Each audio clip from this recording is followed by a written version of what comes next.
Hey everybody, what is going on? Hexlax here, got another Master Duel video for you. It is Monday yet again, which means it is time for another one of our viewer specials. This is the weekly video series in which we celebrate all the cool and awesome viewers who are hanging out and watching these videos. And the way that we do that, there's a couple of ways we do that actually. First, here in just a moment, I'm going to announce the winner of this week's Plex Leaderboard Challenge, and then after that, we're going to watch some replays from you all, the viewers. Both of these things, the Plex Leaderboard Challenge and the viewer special replay submissions, can be found in the Discord server, the Hexlex Plex. That is going to be in the description below. So I'll explain more about submitting replays in just a second here.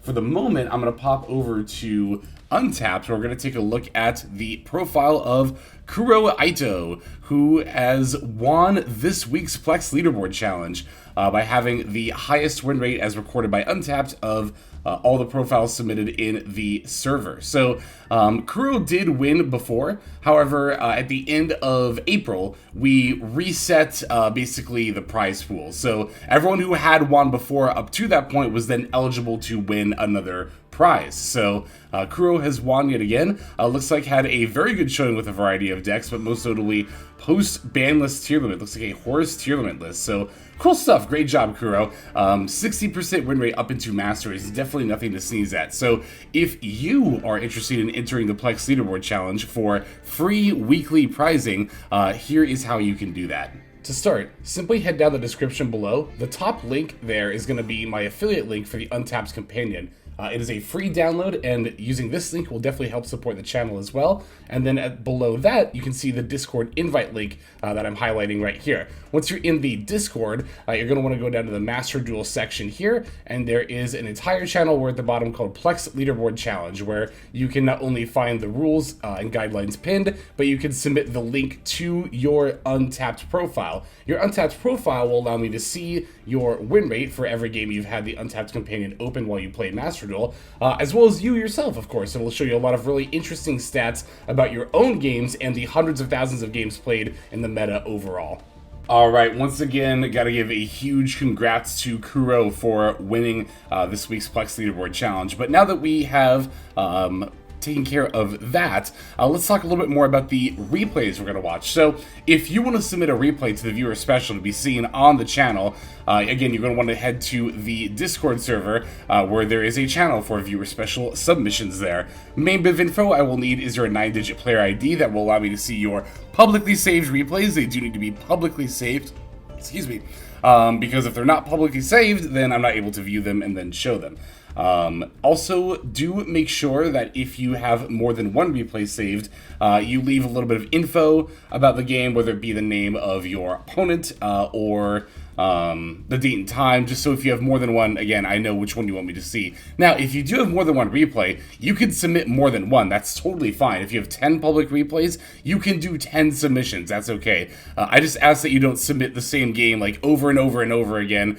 And I do also ask that when you're submitting the games there, you know, just know that I will get to them.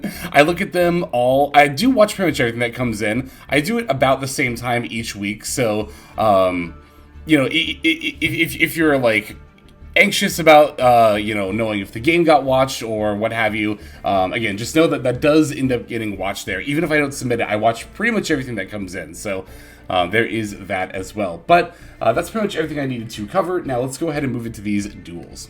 Okay, so our first replay comes to us from Super Dark Aqua. I think for this viewer special, we're going to end up seeing a lot of different Horus variants, so I'm pretty eager for that. And none of them are going to be Horus tier limit either, which is pretty cool. So we're going to start again with Super Dark Aqua, who has a variant I've heard people talking a little bit about. That's going to be, let's see, let me make sure I have the right game here. Yeah, it should be this one. Horus Bestial Orcus. So Horus Orcus is definitely something that I have heard, you know, floating around on people's radars, and sure enough, here we are. I'm eager to see these. I believe Super Dark Aqua also submitted Orcus Super Heavy Samurai before, when that deck first came out to Master Duel, or the new support did.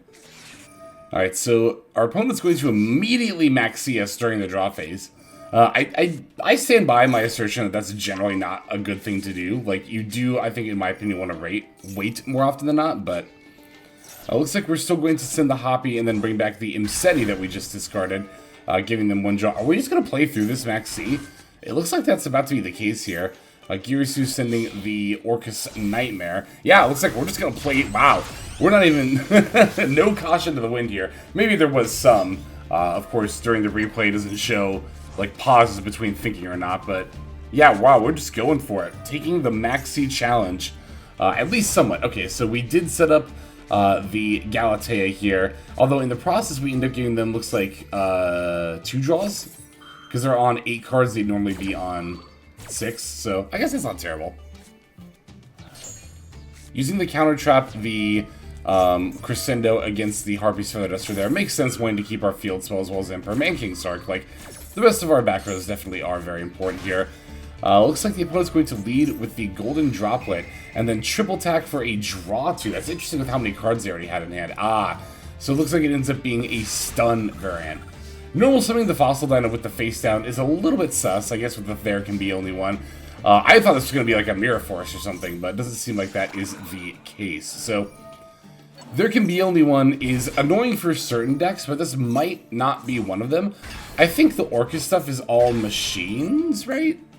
So we can't exactly do a bunch of like dedicated Orcus plays, but as you can see, we have plenty of other monsters here that are not machines. One of the advantages of playing a pile deck is that you get to play around There Can Be Only One fairly easily there. Alright, so we need to shuffle back and then set the Orchestrated Return. We came rather close to OTKing our opponent, but not quite here. They were saved solely by There Can Be Only One. I think it's really interesting that our opponent has so many cards in hand, but apparently so little of them can be used. Makes you wonder if they have a lot of like normal summons, or... Okay, here's the Runic Fountain. We're going to use the Orchestrated Crescendo effect to add back one of our Dark Machines that is banished or in the deck, so grabbing an Orcus Nightmare there. Runic Fountain, okay, Smiting Storm. Going to banish some cards here. Setting a monster before playing the Slumber. Now we're going to draw 3, I imagine. What? Whoa, whoa, whoa, whoa, whoa, whoa, whoa. We slumbered and then didn't draw 3? Were we not able to? I guess, I don't know, that was a little weird, but I mean, we'll definitely take it, that's for sure. That is definitely for sure, so. Getting a Ghost Spell here. That would have actually been a great counter to the Fountain if we had had it in hand and if the Fountain had activated. Again, not sure if I'm missing something there. I don't know why you wouldn't. Oh, that's actually... Okay, so funnily enough, that actually mattered a lot more than it might have looked like it did. The King's Sarcophagus affects to send an opponent's monster to the graveyard before the damage step. So Fossil Dyna, if you battle into it, if this card is face up, destroy all special summon monsters on the field. That would have been a board wipe, but for the effect of King's Sarcophagus, which sent it to the graveyard without it flipping up. So that's wild. That's pretty good. Okay, here's the draw 3, and now we have the bell for it. And they just concede. I don't know why they didn't draw 3 on their turn. It might have been a misclick. I mean, it always could come down to that, certainly as well. But either way, that is definitely fairly curious. Well, in any case, we did manage to not only beat stun, but play through the Floodgate. There Can Be Only One meant nothing against a pile deck as cool as this one. So, thank you so very much to Super Dark Aqua for submitting this awesome Horus pile. But it's not the only one that we're going to be seeing. Let's go ahead and go into the next replay submission here. Okay, Adelon is going to have our next variant of a Horus deck that we're going to be taking a look at here. In this game, we are going to be playing Chimera Horus, as you can see, alongside, or I guess again, against rather, it's not a tag duel. We're going to be playing against Rescue Ace here, so Adelon's going to be taking the first turn. Alright, we got Chimera stuff, we got Horus stuff. I think this is exactly what our deck likes to see. That Veiler is not what this deck likes to see, or rather, that's right. I always forget this is a quick effect, so... the funny thing is, if this were like Rescue Rabbit, the Mirror Sword Knight, and or, you know, just another one of these effects that wasn't a quick effect, Veiler would have worked there. But, yeah, Mirror Sword Knight is a quick effect, so we can definitely just use it in response to the Veiler. Opponent's going to burn an Ash Blossom on the Mirror Sword Knight anyway, so, yeah, they could have definitely held that Veiler there. I don't know a whole lot about Chimera as a deck, but I do know that Ash Blossom on the Mirror Sword Knight is often a turn ender. Not always, of course, but often a turn ender. But it doesn't look like that's going to be the case here, mostly thanks to the Horus engine, allowing us to dig for that Fight for a Patchwork by sending the Edgem chain. Now we have access to polymerization, and then we can, of course, use King's Sarcophagus to start bringing up some Horus monsters. The other cool thing is not only do we get to make rank 8s here, such as the Zombie Vampire, but I believe some out of the Horus monsters are like beasts, and I know that the deck cares about fusing with beasts, right? So even beyond, again, using like Zombie Vamp, there's some internal synergy there as well. We managed to mill, we milled them their Jet Synchron, which is not ideal, but you know, the rest of these mills aren't too bad here. Alright, Big Wing Berthmic gonna bring back the Mirror Sword Knight, the Chimera sending Nightmare Magician, which will probably end up summoning back at some point here. Going into the IP Masquerena. I was gonna say, do we have the Little Knight line? We sure do. Alright. So they're gonna lead with the normal summon Airlifter. We're gonna respond by banishing the Mirror Sword Knight. They have a Forbidden Droplet, but that Mirror Sword Knight is not exactly on the field, so they can't negate it. Oh, they want to sack off the Airlifter? Or no, they're just negating the IP. Okay. That was interesting timing for the Droplet, but sure. See, this is what I would have expected them to respond with, was the Emergency, but... Okay. So they get to set forward with the Turbulence, but the Turbulence does come out in defense mode, and with no Hydrant on the field, they can't use any of these set cards straight away. So I think this will probably end up being... Oh, they're playing Reinforce, too. That's a very, very slightly irregular. Oh, also they're playing multiple copies? Hang on, because they already said a Contain, right? Multiple copies of any of these trap cards is very, very irregular. That's interesting. How many cards are in their deck? Hang on. 27 plus 5, 32, 33. It's a 41 card deck, and they fit that, or 42 card deck, and they had room for that much? That's kind of wild. I wonder what they had to admit. They might not be playing like a Diabell or a Poplar engine, which I think would be a misplay, but... So they're going to immediately start by containing the IP. I don't really know why they're so scared of this IP. That's the thing about IP Masquerena. Like, there are a lot of decks that don't necessarily need to make it, that I like making it anyway, because this card baits so much interaction from your opponent. Alright, so it's the second Imseti hits the field here. They're going to flip up both Alert and Extinguish. We have the Codal to negate the Extinguish here. The Alert, yeah, we don't really care about that. They're just going to add back the Airlifter, right? Or no, the Preventer, I see. I mean, either way, it can't be summoned this turn. Alright, they do get to pop with the Turbulence, but we have the Mirror Sword Knight to negate that. Going to use Contain. That'll make it unaffected by your opponent's monster effects. Okay, so I believe the pop will resolve then, right? Yeah. That makes sense. Imseti triggers here, but they're going to use the Contain on it to negate it, and they get to reset the Reinforce, but, like, that's it. That's all their interaction. And honestly, if you ask me, I kind of think our opponent blew through that way too quickly, especially given that they know we have, oh, like, we can't activate Fight for Patchwork. Oh, because we don't have any Edgem chains left in deck. I thought we were about to activate that and then start going into fusion plays. Okay. Alright, so... I guess they had, like, more stuff at their disposal, or we didn't have as much stuff at our disposal, rather, as I initially figured, but... Okay, so we're gonna IP. I imagine they threatened to enter battle phase there, and that's why we're doing this. SP Little Knight to banish the Turb. They're gonna tribute the Airlifter, huh? Huh? To special the prevent... Oh, no. To special another Turbulence. But, Han, you have far more than enough rest space cards in your graveyard. I think that was a total misplay on the opponent's part. Like, we should have normaled Airlifter to get the field spell, and then started cycling back these spell and trap cards to reset with the Turbulence. Like, even if we put back 1, 2, 3, 4... We would have... Oh, no, we would only have... So, okay, so you don't put back that. You put back 1, 2, 3, 4. Like, Airlifter and the trap cards. Or it's up to 4, right? You can just put back the trap cards. Still have... Not this Airlifter, because that would be on the field. But Airlifter and the spell. And then banish those for Turbulence? I don't know.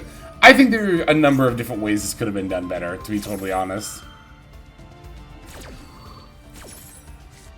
Alright, so we're gonna banish their Turb. They get to pop the Imseti, which is like totally fine. And we know Preventer is their last card, which doesn't do anything by itself. Oh, and then we can bring back, yeah, one of our monsters. And of course, Illusion Monster is infamous for not being able to be destroyed by battle, or not being able to destroy monsters either. Okay, Turbulence and SP come back, so Preventer's online, but we can just... yeah, we can just use SP whenever they activate an effect. Or not, I mean, either way.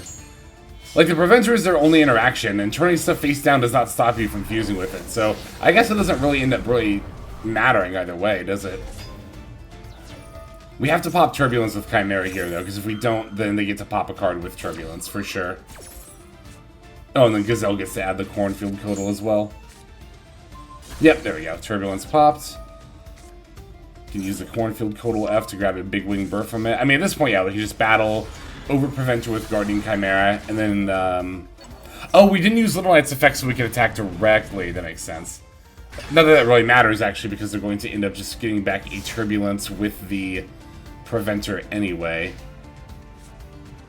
Oh my god, are you serious? Oh, we have Ash Blossom. I was about to be like, did they really just peel Rhoda off the top of their deck for the Airlifter for the field spell? Which, again, they should have done on their last turn. Alright, yeah, you can set up to 4. Oh my god, is that a second Reinforce? No, you should not be playing this many of the Spell and Trap cards. That's... This has to be like a pure... Well, we have Jet Synchron, though. So is it an Auroradon build that's not playing Diabell stuff? Are they still playing Diabell stuff and somehow, like, multiple copies of the Rescue Ace Spell and Traps? I don't know. Either way, we're gonna Maxi... Huh? Wait, they summoned and then sent Hydrant. Are they gonna try to flip up the spell to get back Hydrant? What did they set? This Rescue Ace player is confusing me. It frankly is confusing me. What did they set? They set Rescue. Okay, so they want to get back the Preventer, not the Hydrant. Okay, so that emergency was literally pointless.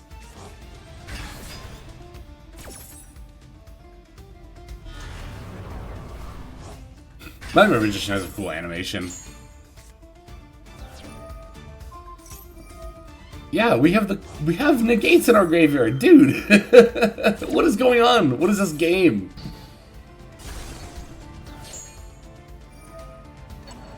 Okay, and then they get to pop, sure.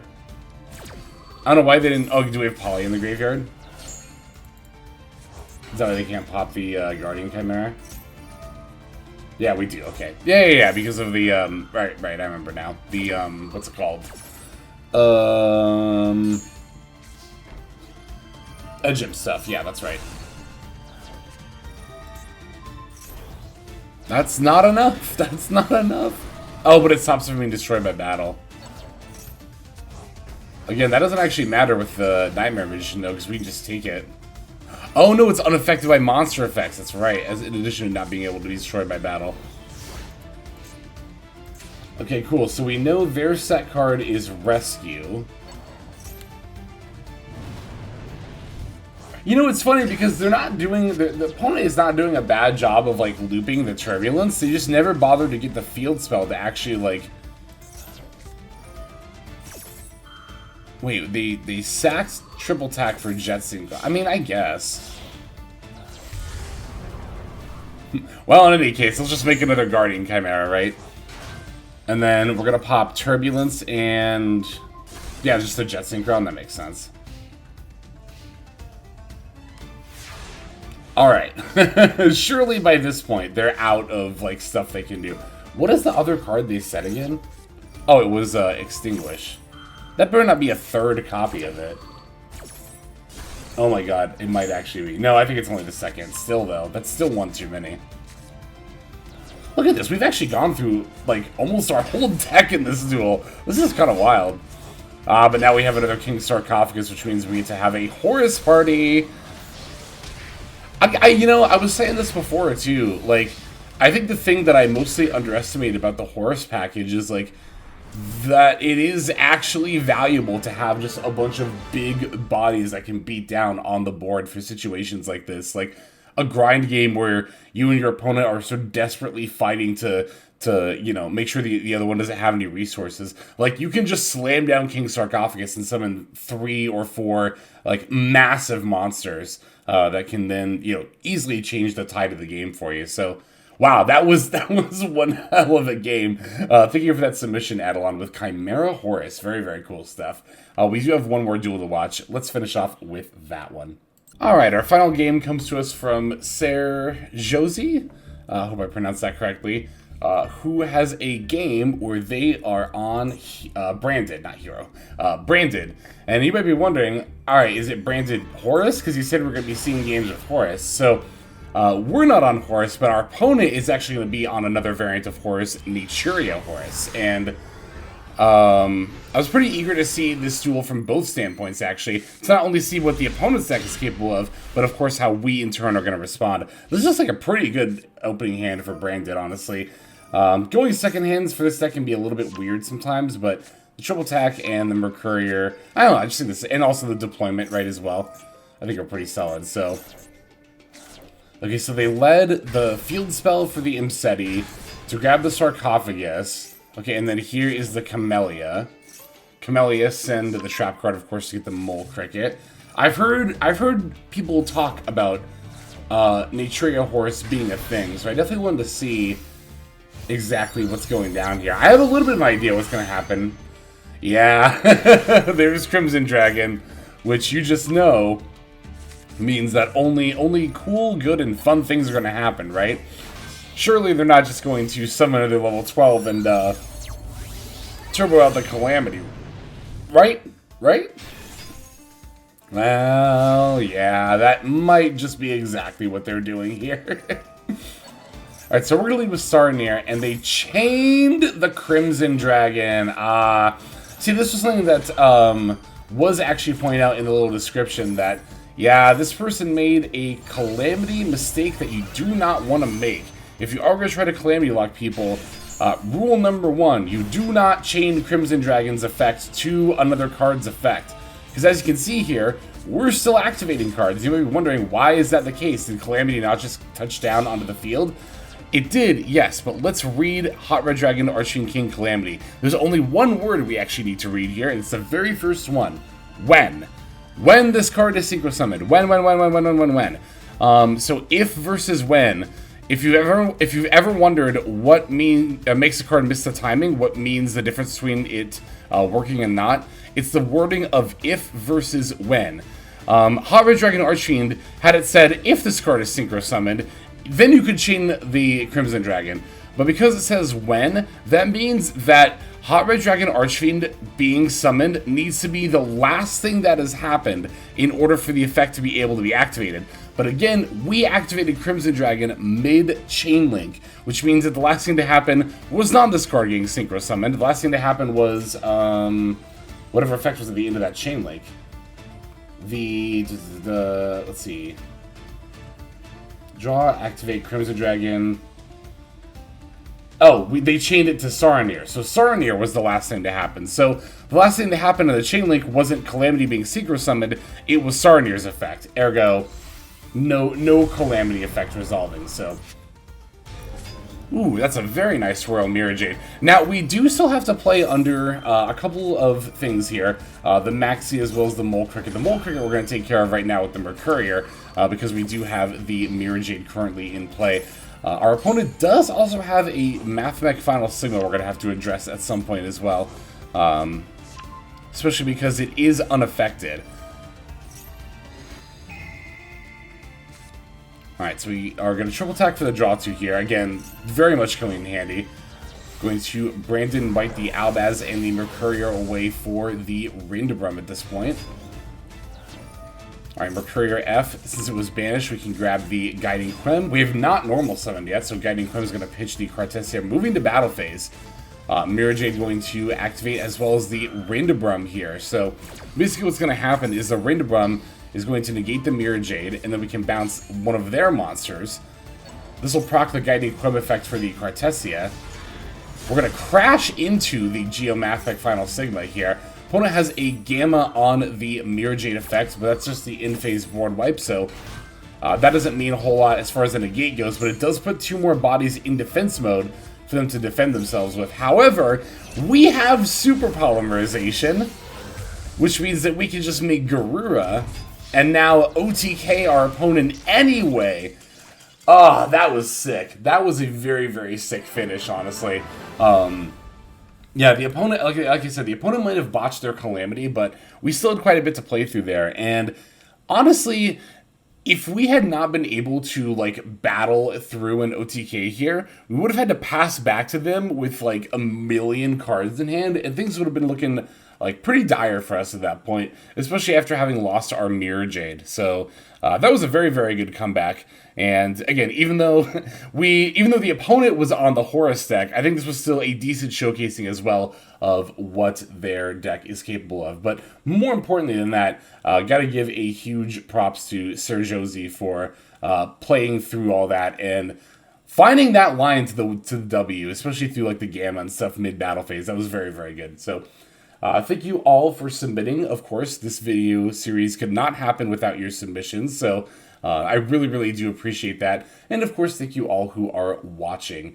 But yeah, that's going to go ahead and do it for this one. Let us now move to our outro. Hey everybody, thank you so much for watching all the way to the end of the video. That means a lot to me. It's also a great way to support the channel, so thank you very much in that way as well. If you're interested in supporting the channel in other ways, like the very special patrons that I am thanking here, you can do so by checking out some of the links in the description. One of those goes to the Patreon, where you can join these fine folk and support the channel that way. I do post daily content over on Patreon, so you do get something for supporting there. And if you're interested, I also have a coaching tier option as well. Details again will be on Patreon in the link below. Also in the description linked below is my Twitch page where I stream a few times a week. You can go ahead and check that out, follow or subscribe over there if you ever want to catch me live. You'll also find my second YouTube channel if you feel like subscribing over there to watch some of the Twitch VODs as well as some additional non-Yu-Gi-Oh related content that I make over there. Again, any of those links you want to check out is all a great way of supporting. But again, even if you don't do that, just watching was also a fantastic way to support. And once again, I have to thank you so very much. But in any case, this is Hexlex. I'm going to be signing out, and I'm hoping you have a fantastic day.